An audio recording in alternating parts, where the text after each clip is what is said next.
এখনো কমেনি হামের প্রাদুর্ভাব। গেল ২৪ ঘন্টায় ২ শিশুর মৃত্যু হয়েছে, আক্রান্ত ১০১৪ জন। এর মধ্যে আবার ডেঙ্গুর থাবা নিয়ে উদ্বেগ জানিয়েছেন বিশেষজ্ঞরা। তাদের মতে হামের প্রকোপ থেকে ঘুরে দাঁড়াতে পারলেও ভবিষ্যতে ডেঙ্গুর কারণে পরিস্থিতি জটিল হবে। নাজমুল ইসলামের প্রতিবেদন।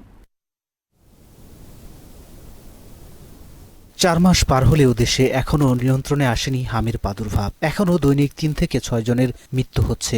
প্রতিদিন আক্রান্ত হচ্ছে ১,০০০-এরও কম বেশি। রাজধানীর বিভিন্ন হাসপাতালেও হাম ও হামের উপসর্গ নিয়ে ভর্তি হচ্ছে শত শত শিশু। শিশু হাসপাতালে গেল ২৪ ঘন্টায় হামের উপসর্গ নিয়ে ভর্তি হয়েছে ২১ জন। বর্তমানে সেখানে চিকিৎসাধীন ৯৬ জন। আর সারা দেশে হামে আক্রান্তের সংখ্যা বেড়ে দাঁড়িয়েছে ১,০৩,০৭৮ জনে। শনিবারে আসছি আমরা, এর আগে ৪ দিন আগে ছিল। প্রথমে ঠান্ডা ছিল, জ্বর ছিল, এখন তো হাম উঠছে।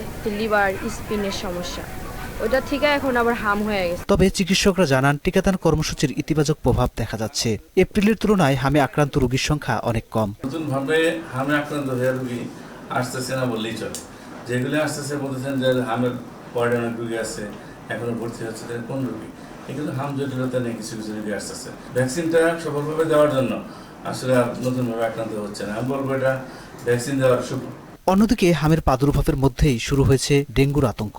চলতি বছর এখন পর্যন্ত মশাবাহিত রোগ নিয়ে হাসপাতালে ভর্তি হয়েছেন ১১,৫৭০ জন। এর মধ্যে মৃত্যু হয়েছে ৩৮ জনের। আর জ্বর নাই, আমার প্লাটিলেট একবারে ডাউন হয়ে গেছে। ডেঙ্গু ধরা পড়ছে, সিবি টেস্ট করছে, ডেঙ্গু টেস্ট করছে, এতে পজিটিভ আসছে। আমার 10 দিন যাবত ডেঙ্গু সমস্যা। প্রতিদিন জ্বর, বমিভাব ও তীব্র শারীরিক ব্যথা নিয়ে হাসপাতালে ভর্তি হচ্ছে নতুন রোগী। এদের বেশিরভাগই ঢাকার বাসিন্দা। বেশি রোগী শনাক্ত হচ্ছে আগারগাঁও ও মোহাম্মদপুর এলাকায়। আগারগাঁও শ্যামলী থেকে আসছি। আমার কালকে ওর পরশুদিন ডেঙ্গু টেস্ট দিয়ে গেছিলাম, কালকে আর কি ডেঙ্গু ধরা পড়ছে। ওই যে সেলাইন দিল, বলল ফলফাকা একটু বেশি বেশি খাইতে, এখন একটু সুস্থ লাগতেছে। স্বাস্থ্য বিশেষজ্ঞরা বলছে সাম্প্রতিক সময়ে ঘন ঘন বৃষ্টি ও উষ্ণ আবহাওয়ার কারণে এডিস মশার বিস্তার বেড়েছে। এই ডেঙ্গু প্রকোপ আসলে বর্ষা সিজন এপ্রিল মাস থেকে যখন বৃষ্টি শুরু হয় তখন থেকেই শুরু হয়। এই জন্য আমরা যে ট্রেন্ডটা দেখতে পাচ্ছি তাতে আমরা আশঙ্কা করছি বর্তমান বৃষ্টিপাতের প্যাটার্ন দেখে যে এটা হয়তো এখনো সেটা আশঙ্কাজনক পর্যায়ে না থাকলেও সেপ্টেম্বর অক্টোবরের দিকে হয়তো এটা একটা। ডেঙ্গু প্রতিরোধে জনসচেতনতা ও মশার প্রজননস্থল ধ্বংসের কোনো বিকল্প নেই বলেও জানান তিনি।